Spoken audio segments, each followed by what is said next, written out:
عضو حركة العمل الشعبي النائب السابق الدكتور خالد شخير، راح نستوضح منه بعض الأمور. وأبو بدر صبحك الله بالخير. صبحك الله بالخير محمد، حياك الله. أبو بدر، بيان هو الأول من نوعه لحركة العمل الشعبي بعد أن تحولت إلى حركة ولم تعد كتلة. توقيت هذا البيان كيف يقيمه خالد شخير المطيري وهو أحد أعضاء الحركة؟ نعم، أمسي عليك بالخير وأمسي على ضيفك الكريم أبو حامد.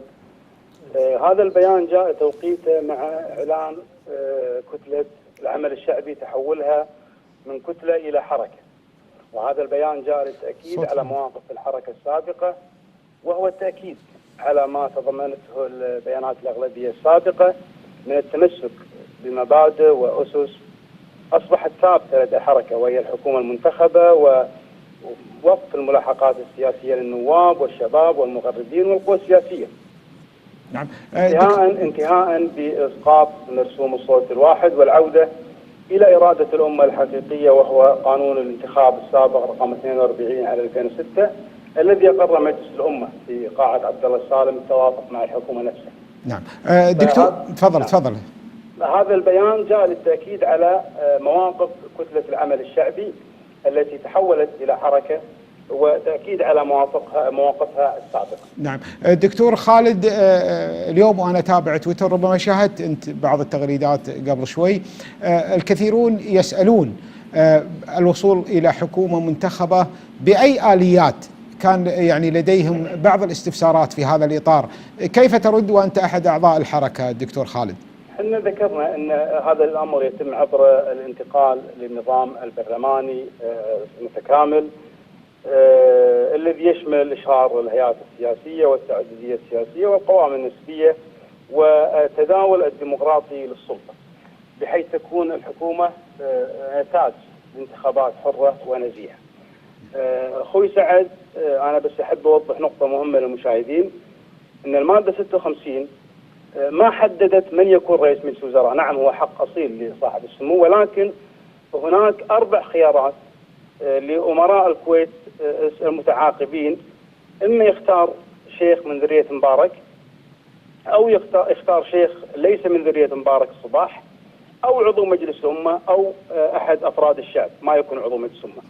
هذه الخيارات ال4 متاحة لأمراء الكويت، لكن لم يتم تفعيل إلا أن يكون رئيس وزراء من ذرية مبارك. طبعا المادة 56 ما نصت على هذا الأمر، لذلك نحن نطالب الآن أن يكون هناك رئيس اختيار رئيس وزراء من البرلمان عضو مجلس الأمة، يكون هذا الرئيس المنتخب يتم تعزيز حق انتخاب رئيس وزراء بشكل مباشر.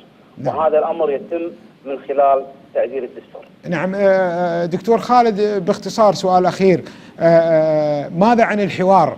يعني البيان اليوم تضمن الحوار، ماذا عن الحوار دكتور خالد؟